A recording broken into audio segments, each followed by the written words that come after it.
महत्त्वाच्या बातम्या। मुंबई पोलिसांकडून एनआय कोठडीतील तहव्वूर राणाची चौकशी। मुंबई पोलिसांच्या गुन्हे शाखेने दिल्लीत जाऊन चौकशी केली। सूत्रांची माहिती। वेळ आली एकत्र येण्याची। ठाकरे गटाकडून फेसबुक पोस्ट। ठाकरे बंधू एकत्र येण्याच्या चर्चेमुळे पोस्टला महत्त्व। मनसेच्या प्रतिसभागृहात सहभागी होण्यास भाजपचा नकार। ठाकरेंच्या शिवसेनेलाही मनसेनं आमंत्रित केल्याने भाजपचा नकार। ठाकरेंच्या शिवसेनेनं मुंबईची वाट लावली। मुंबई भाजपचा आरोप। एल्फिन्स्टन ब्रिज तोडकामाला 2 दिवसांची स्थगिती। स्थानिक आमदार कालिदास कोळंबकर यांच्याकडून निर्णय जाहीर। तुर्तास नागरिकांकडून आंदोलन मागे तर सोमवारी चर्चेसाठी बैठकीचं आयोजन। मुंबई विमानतळ परिसरामध्ये उभारण्यात आलेला शिवरायांचा पुतळा डीजीसीएकडून अडथळा म्हणून घोषित। विमान उड्डाणाला अडथळा ठरणाऱ्या वास्तू आणि बांधकामांच्या यादीत शिवरायांच्या पुतळ्याचाही समावेश।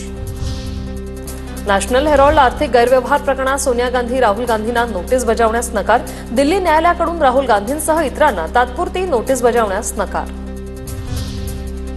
स्वातंत्र्यवीर सावरकर मानहानी खटल्याची पुढील सुनावणी 9 मे रोजी होणार। काँग्रेस नेते राहुल गांधींविरोधात सात्यकी सावरकरांची याचिका। पहलगाम हल्ल्याच्या निषेधार्थ मुंबईत मनसेचं आंदोलन। कुलाबा विधानसभा शाखा परिसरात या हल्ल्यात मृत पावलेल्या पर्यटकांना श्रद्धांजली वाहिली। राज्यभरात हलक्या पावसाचा अंदाज। पुढील 3 दिवस कोकण, मध्य महाराष्ट्र, मराठवाड्यात हलक्या पावसाचा अंदाज, तर विदर्भात काही ठिकाणी उष्णता लाटसदृश स्थिती राहण्याचा अंदाज।